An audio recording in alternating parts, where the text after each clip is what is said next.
고디의 야매조역 중산간 각 효의 변화. 첫 번째 오는 효는 음입니다. 아예 처음부터 움직이지 않고 제자리에 멈추어 서는 모습입니다. 어떤 사람은 앞으로의 길이 두려워서 제자리에 멈추어 서서 후회하기보다는 일단 한 번은 시도해보고 나서 포기하는 것이 낫다고 말하기도 합니다만, 단순히 두려움 때문이 아니라 올바른 지식과 판단을 통해 내린 결단이라면 올바르지 못한 길로 나아가서 후회하는 것보다는 아예 시도하지 않는 것이 좋습니다. 불필요한 노력을 쏟을 필요도 없고 갔던 길을 다시 돌아오는 낭비를 할 필요도 없으니까요. 섣불리 움직이지 않고 제자리를 지키는 것도 미덕이고 크나큰 결단일 수 있습니다. 두 번째로 오는 효도 음입니다. 반면에 아래쪽 궤 한가운데 있는 효는 앞으로 나아가다가 한가운데서 멈춰선 모습입니다. 처음에는 높은 산을 오르는 것이 충분히 가능할 것으로 생각하고 도전을 하지만 막상 시도하고 나면 내가 선택한 길에 미처 생각하지 못한 어려움이 있음을 알게 됩니다. 이를 무릅쓰고 앞으로 나아가자니 아직 갈 길이 까마득하게 남아서 힘들 것 같고 포기하고 싶지만 지금까지 올라온 길이 아까워서 다시 돌아가기에도 막막합니다. 앞으로 나아갈 것인지 아니면 다시 왔던 길을 되돌아갈 것인지 판단해야 할 시점입니다. 세 번째 효는 양이 됩니다.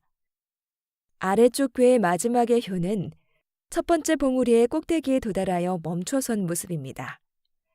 산 꼭대기라는 곳은 가장 높은 곳이라는 의미도 있지만 그만큼 불안정한 위치이기도 합니다. 이제 어느 곳으로 나아간다고 하더라도 더 높이 오르기보다는 다시 낮아지게 마련입니다. 그리고 높은 곳에 올랐기 때문에 더 멀리 바라볼 수도 있고 내가 있는 곳보다 더 높은 봉우리를 찾게 될 수도 있습니다. 그러나 더 높은 곳의 봉우리를 향해 나아가기 위해서는 다시 아래로 내려가야 하겠죠. 내 마음속의 평안을 찾아 제자리에 멈춰서는 것이 좋을까요? 아니면 더 큰 욕심을 추구하기 위해 지금 가진 것을 포기하는 것이 좋을까요? 네 번째 효는 다시 음입니다. 하나의 산을 넘었고 두 번째 산이 시작되는 위치에 있는 계곡입니다. 위치로 보면 주변의 높은 산에 둘러싸여 눈에 잘 띄지 않는 가장 낮은 곳이지만 더 높은 곳을 향해 올라가겠다는 욕심이 없다면 어디로도 쓰러질 일이 없는 안정적인 위치이기도 합니다. 내 주변이 모두 나보다 높이 솟아있는 것을 바라보면서도 나 자신의 욕망을 완전히 버리고 제자리에 멈춰 선다는 것은 큰 결단을 해야 하는 일입니다만 가끔은 혼란스러운 주변 세상에 잡음이 없는 곳에서 이렇게 조용히 머무는 것도 좋을 것입니다. 다섯 번째 효도 음입니다. 이제 위쪽 궤의 한가운데에 올라온 상태에서 멈추어 주변을 돌아봅니다. 이번 궤에서 우리는 우리의 욕심을 채우기 위해 현재 위치를 포기하고 계속해서 앞으로 나아갈 것인가? 혹은 지금까지 가진 것에 만족하며 제자리에 멈추어 설 것인가에 대해서 질문을 받아왔습니다.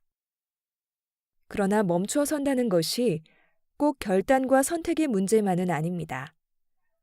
항상 마음이 가는 대로 움직이는 대신에 가끔은 계획과 논리를 바탕으로 움직이는 것이 필요합니다. 우리가 목표한 바가 있고 그것을 차근차근 모두 이루었다면 거기에서 더 나아가지 않고 멈추어 서는 것은 논리적이고 당연한 순서일 것입니다. 마지막 효는 다시 양입니다.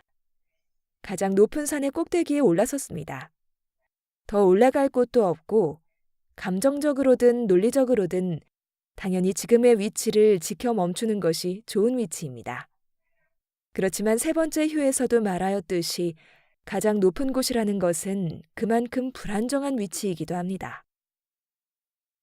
가장 높은 곳에서 제자리를 지킨다는 것은 가만히 멈춰 있다고 되는 것이 아닙니다. 자기 자신을 더 발전시키기 위해서 끊임없이 노력하고 움직여야 하는 자리입니다. 그리고 내 앞에 놓여 있는 길을 따라서 내 위에 있는 사람이 밟아나가던 대로 올라가기만 하던 지금까지와는 달리 이제는 나보다 위에 아무도 없으므로 그만큼 강한 의지가 필요하기도 합니다. 제자리에 멈추어 서기 위해서는 끊임없이 움직여야 합니다.